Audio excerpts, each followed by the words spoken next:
Saleh is nearsighted significantly. Without his glasses, he can't see anything farther than 2 meters. One day, Saleh decided not to wear his glasses anymore. He wondered why God created our eyes. My eyes are enough to see.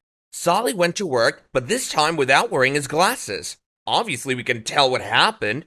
Did you see what Saleh just did? It's exactly what people do when they set rules for themselves and ignore the rules and teachings of our God.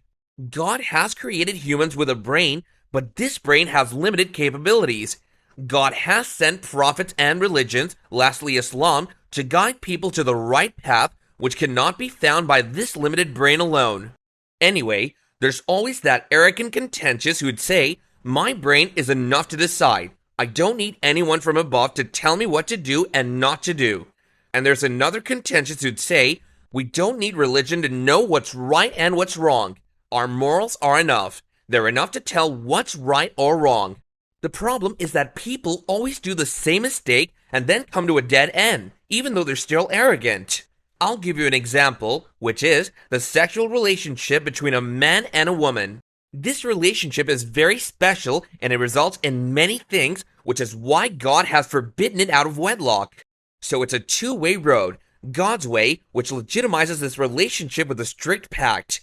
A man and a woman cannot have sex without a marriage contract. This contract isn't just a piece of paper written by a marriage official, as this contentious thinks. It's a legitimate contract based on rights, responsibilities, alimony, inheritance, and many other obligations, and another way chosen by seculars that adopt sexual freedom, as you can have sex with anyone you want as long as there's consent. You're free as long as no one is hurt. Let's see where each road would take us.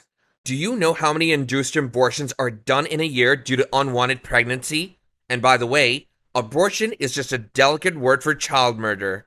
Do you have any guess of the number?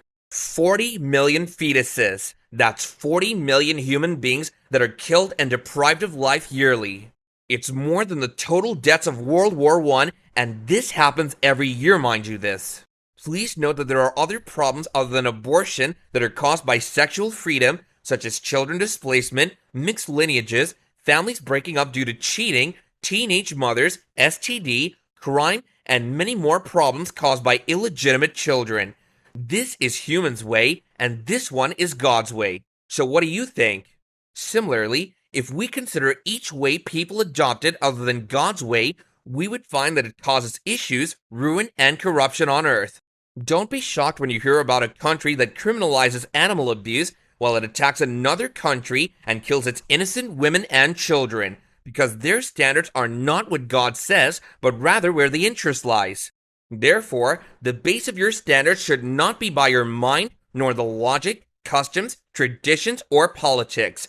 Your standards should not be God's teachings, not our limited brain, nor our logic that changes with each experiment, or customs and traditions that change generation after generation, or conditions and political interests that contradict itself every day. Religion standards are more comprehensive than all of these because it's God who's created the entire universe. Do you think we can lay roles better than God himself? It's the glasses that nearsighted Saleh needs to see his way.